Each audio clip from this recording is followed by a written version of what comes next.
Herkese selamlar arkadaşlar. Her Yer 2 Bilet kanalından ben Niyazi. Ben Betül. Bugün Kopenhag'dayız. Videoya başlamadan önce şu an aşağıda görmüş olduğunuz Instagram ve YouTube hesabımızı takip etmiyorsanız takibi alırsanız mutlu oluruz. Bu arada arkadaşlar YouTube'a da hype özelliği geldi. Yani yorum yaptığınız yeri hemen yanına kaydırdığınızda hype yapabiliyorsunuz bir hafta boyunca. O da bizim için etkileşim için çok önemli oluyor. Oradan puan gönderirseniz mutlu oluruz.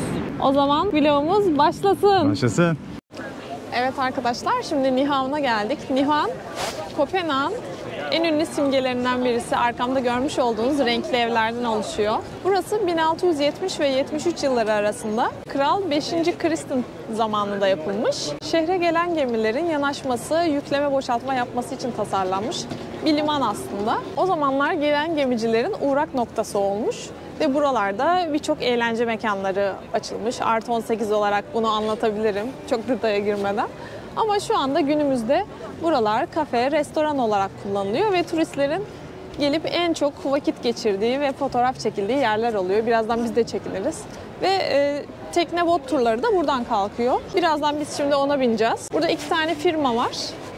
Biz şu yakındakine bineceğiz. 60 kron yazıyor. Diğerinin de fiyatını öğrenirsek belirtiriz videoda. Ünlü masal yazarı Hans Christian Andersen de belirli bir dönem buradaki evlerde yaşamış. 18, 20 ve 67 numaralı evlerde yaşamış.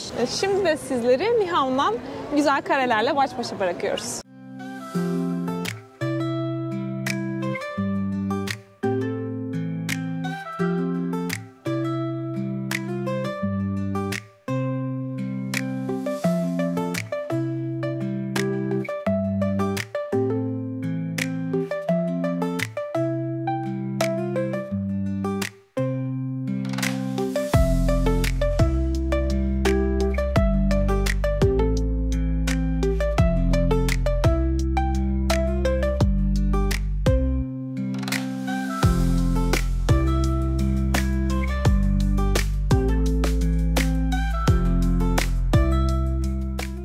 Evet arkadaşlar, şu anda bot turuna katıldık. Kişi başı 60 kron.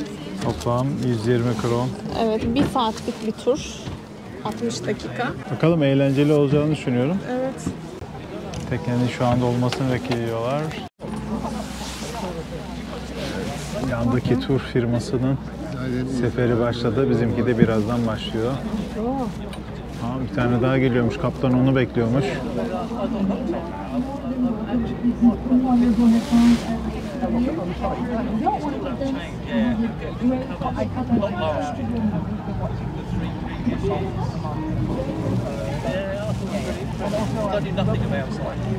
Bu hava da esiyor biraz ama.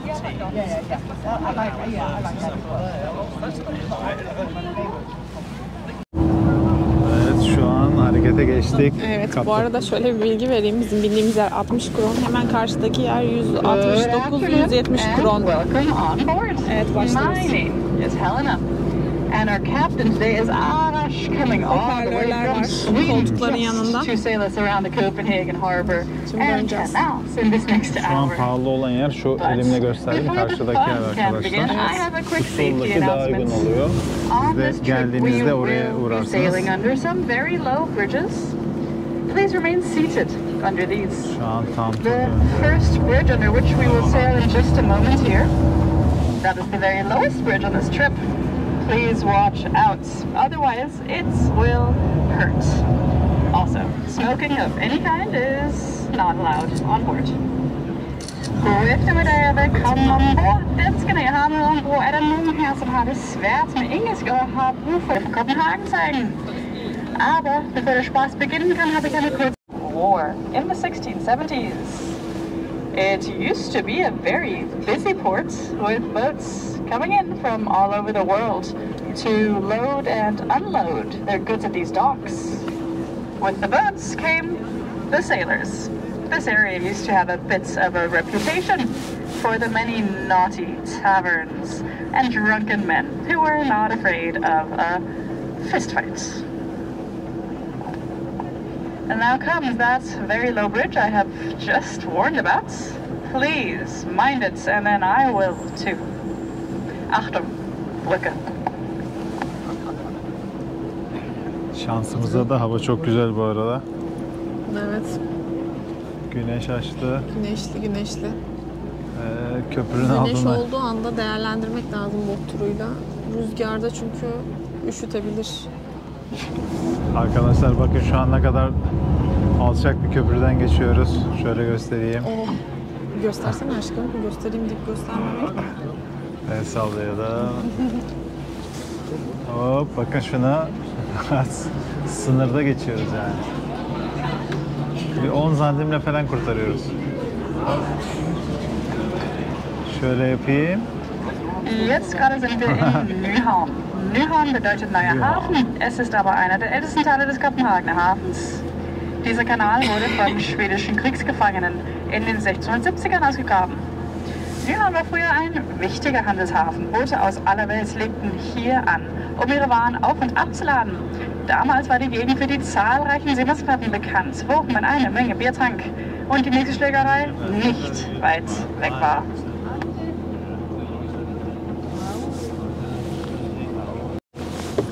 Manzarayı da çekelim.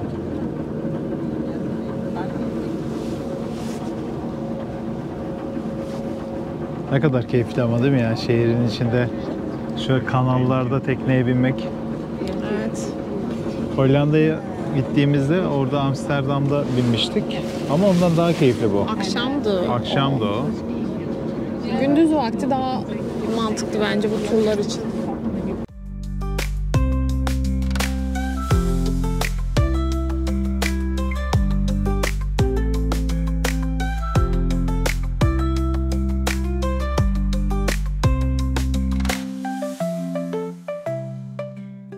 We are now out in the Copenhagen Inner Harbor.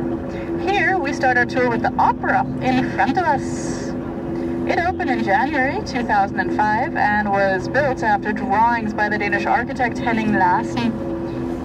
Now I'm not so sure how happy Larsen was to have his name associated with the building, as shortly after it was completed, the architect broke his confidentiality agreements and published an entire book in which he criticized the design. He famously compared the glass facade to a toaster, and his frustrations were mainly directed at the project sponsor, the shipping magnate Maersk Mc-Kinney Møller, whose authoritarian approach to the project apparently led to the design's flaws. So, it doesn't sound like the most harmonious of working relationships. Personally, I do quite like the building, built in the neo-futuristic architecture style, whatever that means.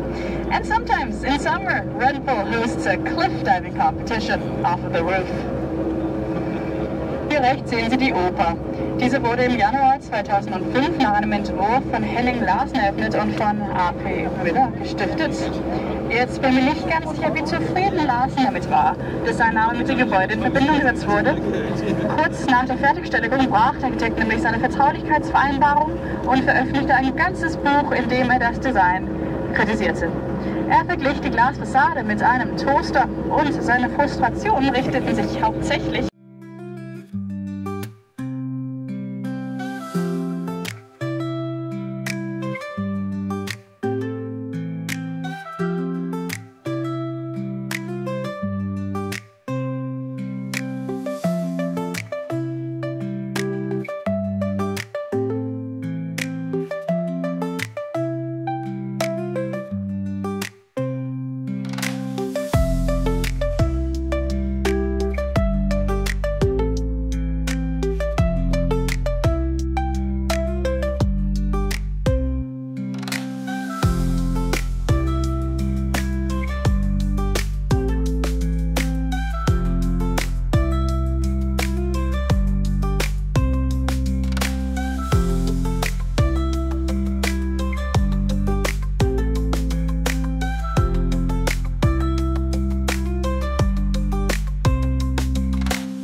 we are heading up to Copenhagen's most popular lady, the statue of the Little Mermaid.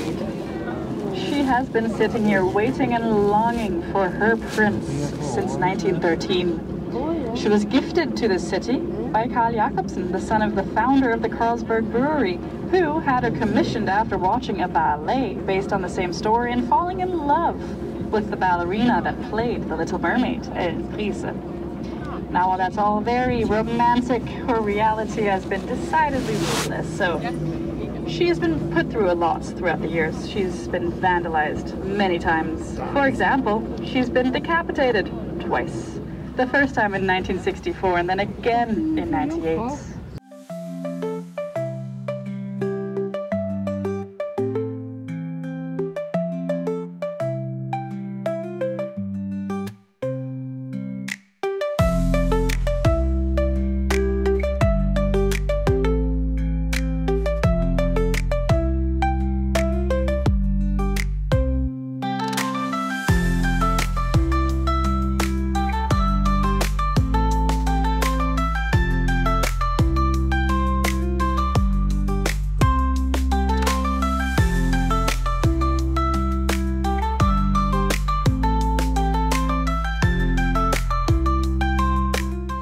Das königliche Schiffsteigen.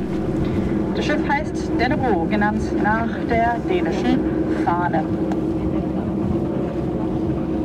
And then the modern building also on the right here. This is the head office of the big Danish shipping company Maersk. Maersk is one of the largest, if not the largest, shipping container company in the world, depending on how you measure those kinds of things. And Maersk used to be Denmark's most valuable company up until the meteoric rise of the pharmaceutical company Novo Nordisk, with their production of the diabetes and weight loss drugs Ozempic and Wegovy. Das moderne Gebäude hier rechts ist das Hauptbüro der großen dänischen Reederei Maersk. Maersk ist einer der größten, wenn nicht die größte Containerreederei in der Welt, je nachdem. Or nearly identical palaces. These noblemen were then evicted after the royal family decided that they wanted to move in here after their own palace in town had burnt down. The church that we have in the background that we see in just a moment, that's the Marble Church. And construction started at around the same time as Malibol. However, it took 145 years to complete building that church, as right after they started construction, Denmark went bankrupt and the monarchs couldn't find the funds to finance the completion of the build. Therefore, that church stood in ruins for over 100 years.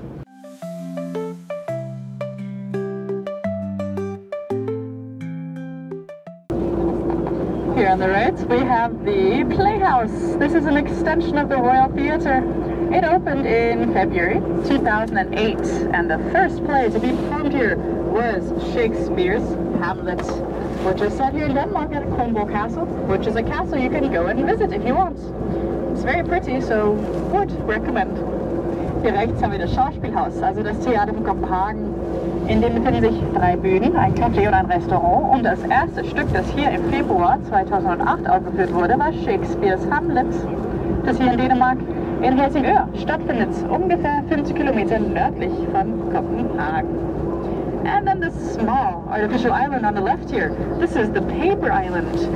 And it houses Denmark's most expensive apartments, with the affordable square meter price of 124,000 Danish kroners, which is approximately 16,600 euros. That was per square meter, and that is a price I calculated 2 years ago. So they're probably even more expensive now. The good news is that a quarter of these apartments have to be social housing, a requirement set by the Copenhagen municipality.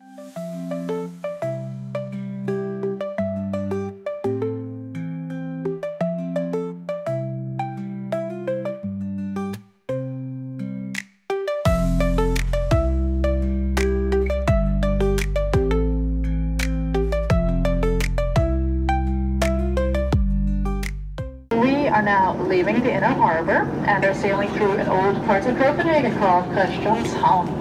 Christianshavn translates to Christian's Harbor, and it was founded by the infamous Renaissance king, King Christian IV in the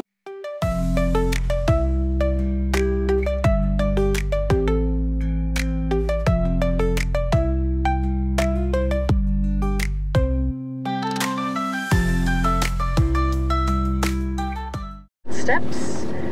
And if you're not afraid of a little exercise, you can go all the way to the top of it. The tower is also called the Heavenly Ladder, which I personally think is a very fitting name for it. Der große braune Turm hier vorne links gehört zur Erlöserkirche. The Tower of Our Savior's Church. In einem Augenblick, wenn Sie nach der Brücke links schauen, werden Sie eine sehr gute Aussicht auf den Turm der Erlöser. Göremedik. Çıkınca göreceğiz galiba.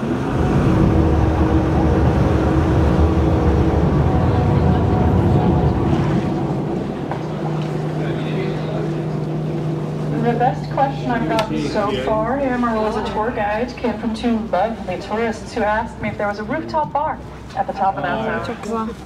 Die beste Frage, die ich bis jetzt bekommen habe, kam von zwei sehr lieben Touristen, die mich fragten, ob es eine Dachbar oben an der Spitze da gibt.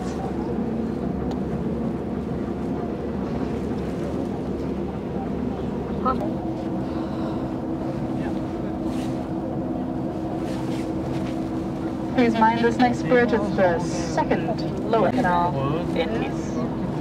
Achtung, Brücke. Nach der Brücke kommt eine kurze stille Zone, also werde ich kurz mein Mikrofon ausschalten müssen und Sie können den Rest des Kanals in Ruhe genießen.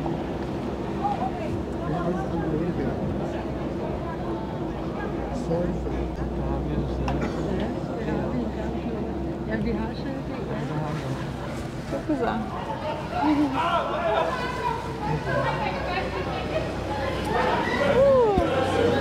Tekne mi var önde?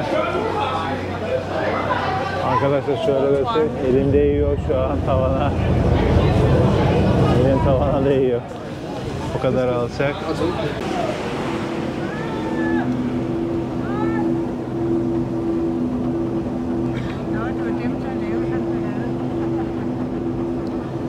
Gençler ne oluyor?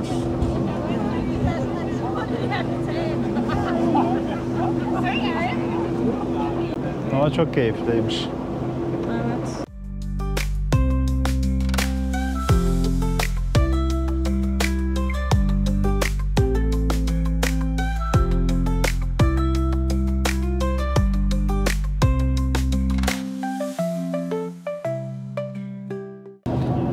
Bu köprüde yelkenli görünümlü yapmışlar.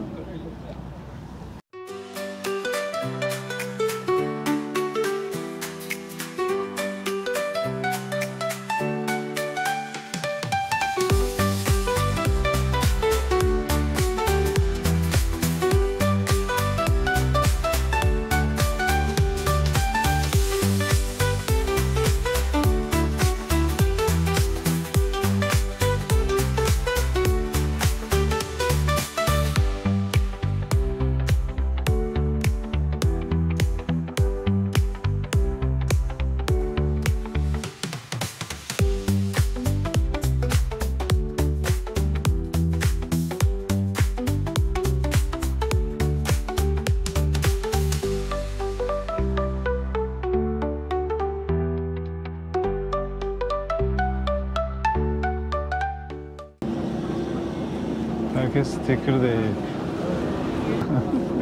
Geçerken ayağa kalkıp yapıştırmışlar. The red and white ships on the left and on the right here are old, decommissioned lighthouse boats that were used to warn sailors of, for example, shallow waters in the Strait. Palace built in 1745. Girdiğimiz kapısı. Die Marmorbrücke hier vor uns und die zwei Pavillons rechts sind einer der einzigen Reste des ursprünglichen Schlosses Crescenzo aus 1745.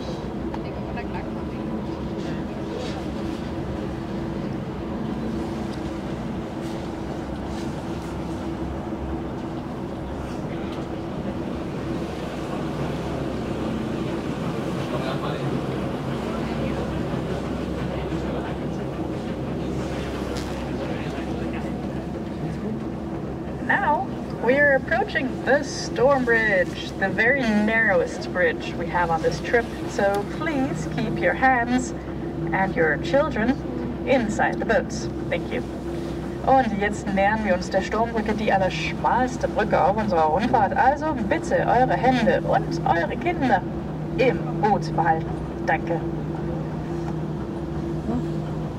Kinder und die Hände im Boot behalten. Herkes.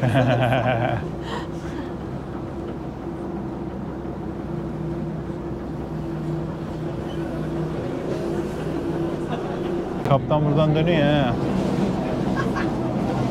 The yellow building we have up on the right here, that's the Tolvesen Art Museum. Tolvesen was a very famous with him an extensive collection of his artworks, which he then donated to the city. Definitely was a village here to begin with. Hinter der U-Bahn-Station kann man eine Statue von Bischof Absalon sehen. Und dem wird die Stadtgrundlage in 1167 zugeschrieben, obwohl es hier schon damals ein Dorf hier gab.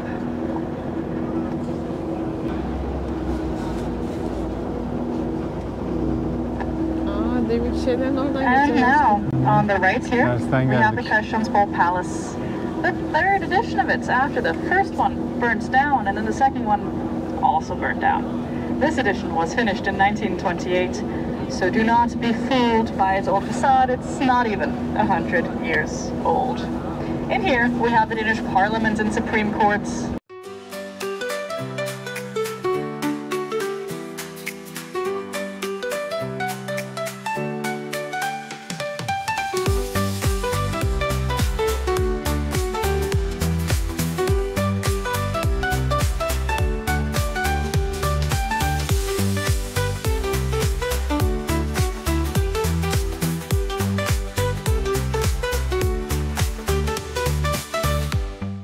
Drei Restaurants und Yanına botta gelin gidiyor, Soho gelin damat. Nikah sonrası kutlama yapıyorlar galiba.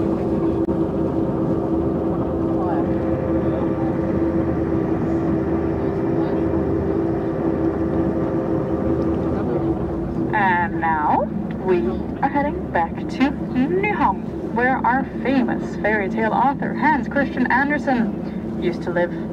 He loved living so close to the Royal Theatre, where he had applied several times as a ballet dancer. It was just our luck that he was too clumsy and therefore deemed not suitable, and instead he turned his hand to writing, which made him a household name.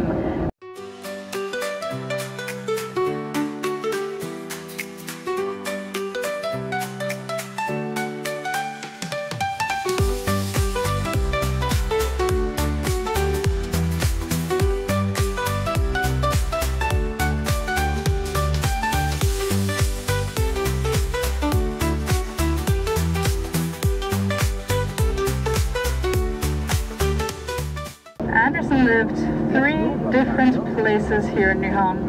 One of the places was in the narrow sand-colored house on your right, number 67.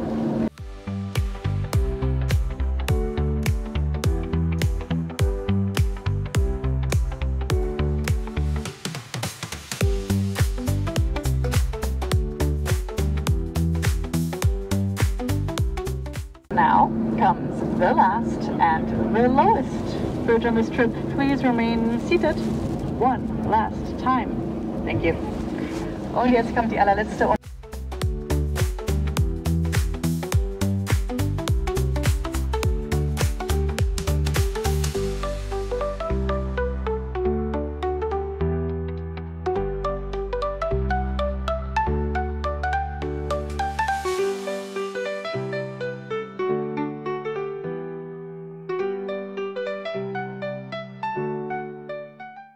Hopefully still all in one piece, thanks to our lovely captain.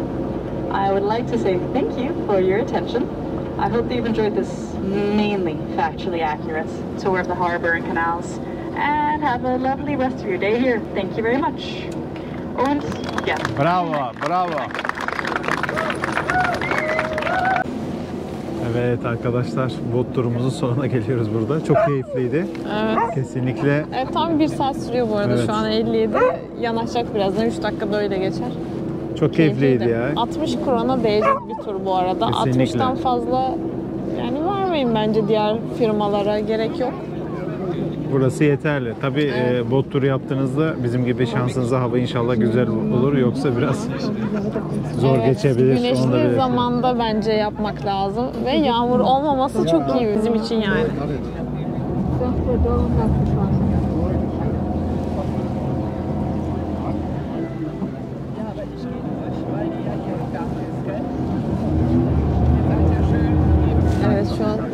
Baksana, bot sırası.